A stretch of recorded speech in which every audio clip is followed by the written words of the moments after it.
ತ್ಯಾಜ್ಯ ನಿರ್ವಹಣೆ ಇದರ ಬಗ್ಗೆ ತಿಳಿದುಕೊಳ್ಳೋಣ. ಈ ತ್ಯಾಜ್ಯ ನಿರ್ವಹಣೆ ಅನ್ನೋದನ್ನು ನೀವೆಲ್ಲರೂ ದಿನವಾಗ್ಲೂ ನೋಡ್ತಾನೇ ಇದ್ದೀರಾ. ತ್ಯಾಜ್ಯ ನಿರ್ವಹಣೆ ಅಂತಂದರೆ ವೇಸ್ಟ್ ಮ್ಯಾನೇಜ್ಮೆಂಟ್ ಅಂತ ಅರ್ಥ. ನೀವು ನಿಮ್ಮ ಮನೆಯ ಸುತ್ತಮುತ್ತ ಅಥವಾ ದಾರಿಯಲ್ಲಿ ಎಲ್ಲ ಕಡೆ ಕಸ, ಪ್ಲಾಸ್ಟಿಕ್, ಪೇಪರ್ ಇವುಗಳ ಬಿದ್ದಿರೋದನ್ನು ಗಮನಿಸನೇ ಇದ್ದೀರಾ. ಈಗ ನೀವು ಇದರ ಭಾಗ ಎಷ್ಟು ಅನ್ನೋದು ನಮಗೆ ಗೊತ್ತಿದೆ. ನಾವು ಪರಿಸರವನ್ನು ಎಷ್ಟು ಹಾಳು ಮಾಡ್ತಾ ಇದ್ದೀವಿ ಇದರಿಂದ ಅನ್ನೋದನ್ನು ನಾವು ಈಗ ತಿಳ್ಕೊಳ್ಳೋ ಅಂಥ ಸಮಯ ಬಂದಿದೆ. ಇವನ್ನ ನಾವು ವೇಸ್ಟ್ ಅಂತ ಯಾಕೆ ಕರಿತೀವಿ ಅಂತ ಫಸ್ಟ್ ತಿಳ್ಕೊಳ್ಳೋಣ. ಈಗ ನಾವು ತಿನ್ನುವ ಆಹಾರ ನಮ್ಮ ದೇಹದಲ್ಲಿ ನಡೆಯುವ ಜೀವಕ್ರಿಯೆಗಳು ಅಂದರೆ ಬಯೋಲಾಜಿಕಲ್ ಆ್ಯಕ್ಟಿವಿಟೀಸ್ನ ಅನೇಕ ಕಿಣ್ವಗಳ ಸಹಾಯದಿಂದ ಅದು ಜೀರ್ಣ ಆಗ್ತಾ ಬರುತ್ತೆ. ಈ ಕಿಣ್ವಗಳು ಅಂದರೆ ಎನ್ಸೈಮ್ಗಳು ತುಂಬ ನಿರ್ದಿಷ್ಟವಾಗಿ ಕೆಲಸ ಮಾಡ್ತವೆ. ಅವು ಕೇವಲ ಕೆಲವು ಆಹಾರ ಪದಾರ್ಥಗಳನ್ನು ಮಾತ್ರ ವಿಘಟಿಸ್ತವೆ. ಎಲ್ಲ ಆಹಾರ ಪದಾರ್ಥಗಳನ್ನು ಎಲ್ಲ ಕಿಣ್ವಗಳು ವಿಘಟಿಸುವುದಿಲ್ಲ. ನಾವು ಕಲ್ಲಿದ್ದಲನ್ನು ಅಕಸ್ಮಾತ್ ತಿಂದ್ವಿ ಅಂತ ಅಂದ್ಕೊಳ್ಳಿ, ಅದರಿಂದ ನಮಗೆ ಶಕ್ತಿನೂ ದೊರೆಯುವುದಿಲ್ಲ, ಅದು ವಿಘಟನೆಗೊಳ್ಳುವುದಿಲ್ಲ. ಸೊ ಹೀಗಾಗಿ ಕಿಣ್ವಗಳ ಪಾತ್ರ ಬಹಳ ಮುಖ್ಯವಾಗಿದೆ. ಹೀಗಾಗಿಯೇ ನಾವು ದಿನನಿತ್ಯ ಬಳಸೋ ಪ್ಲಾಸ್ಟಿಕ್ನ ಯಾವುದೇ ಕಿಣ್ವಗಳು ವಿಘಟಿಸೋಕ್ಕೆ ಸಾಧ್ಯ ಇಲ್ಲ. ಇದು ಮಾನವ ನಿರ್ಮಿತ ವಸ್ತು. ಇದನ್ನು ಯಾವುದೇ ಬ್ಯಾಕ್ಟೀರಿಯಾ ಅಥವಾ ಕೊಳೆತಿನಿ ಅಂದರೆ ಸ್ಯಾಪ್ರೋಫೈಟ್ಗಳು ವಿಭಜನೆಗೊಳಿಸುವುದಿಲ್ಲ.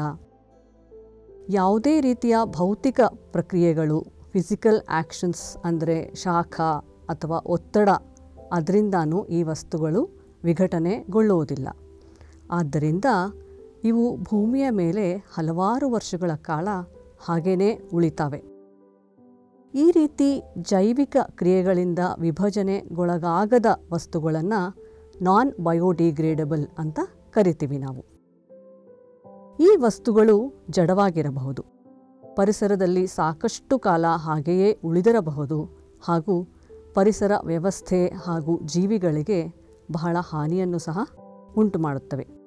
ಈಗ ನಾವೆಲ್ಲರೂ ಎಂಥ ಸ್ಥಿತಿಯನ್ನು ತಲುಪಿದ್ದೇವೆ ಅಂದರೆ, ಇದೇ ರೀತಿ ಕಸ, ಪ್ಲಾಸ್ಟಿಕ್ ಹೆಚ್ಚಾಗಿ ಹಾಕ್ತಾ ಹೋದರೆ ಮುಂದಿನ ಪೀಳಿಗೆಗೆ ನಾವು ಬರೀ ಪ್ಲಾಸ್ಟಿಕ್ಕನ್ನಷ್ಟೇ ಕೊಟ್ಟು ಹೋಗುವಂಥ ಸಂದರ್ಭ ದೂರ ಏನಿಲ್ಲ. ಈಗ ನೀವು ಎಲ್ಲ ಪಟ್ಟಣಗಳಲ್ಲಿ ಎಲ್ಲ ಕಡೆ ಕಸದ ರಾಶಿಗಳನ್ನು ಕಾಣ್ತಾ ಇದ್ದೀರಾ. ಪ್ರೇಕ್ಷಣೀಯ ಸ್ಥಳಗಳಲ್ಲೂ ಇದೇ ಕಥೆ ಆಗಿದೆ. ಎಲ್ಲೆಂದರಲ್ಲಿ ಪೊಟ್ಟಣಗಳು, ಖಾಲಿ ನೀರಿನ ಬಾಟಲಿಗಳು ಇವುಗಳು ಬಿದ್ದಿರೋದನ್ನು ನೋಡೇ ಇದ್ದೀವಿ ನಾವು.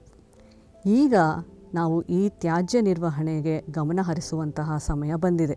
ನಮ್ಮ ಜೀವನ ಶೈಲಿ ಬದಲಾದಂತೆ ತ್ಯಾಜ್ಯಗಳ ಉತ್ಪತ್ತಿನೂ ಜಾಸ್ತಿಯಾಗಿದೆ. ಬಳಸಿ ಬಿಸಾಡುವ ಅಂದರೆ ಯೂಸ್ ಆ್ಯಂಡ್ ಥ್ರೋ ವಸ್ತುಗಳ ವಿಪರೀತ ಬಳಕೆಯೂ ಇದಕ್ಕೊಂದು ಕಾರಣ ಆಗಿದೆ. ಜೊತೆಗೆ ಪ್ಯಾಕೇಜಿಂಗ್ ವಿಧಾನಗಳು ಜೈವಿಕ ಕ್ರಿಯೆಗಳಿಂದ ವಿಭಜನೆಗೆ ಒಳಗಾಗದ ವಸ್ತುಗಳನ್ನು ಮಾಡ್ತಾ ಇದ್ದಾವೆ. ಇದರೆಲ್ಲರ ಬಗ್ಗೆ ನಾವೀಗ ಗಮನ ಹರಿಸಲೇಬೇಕು.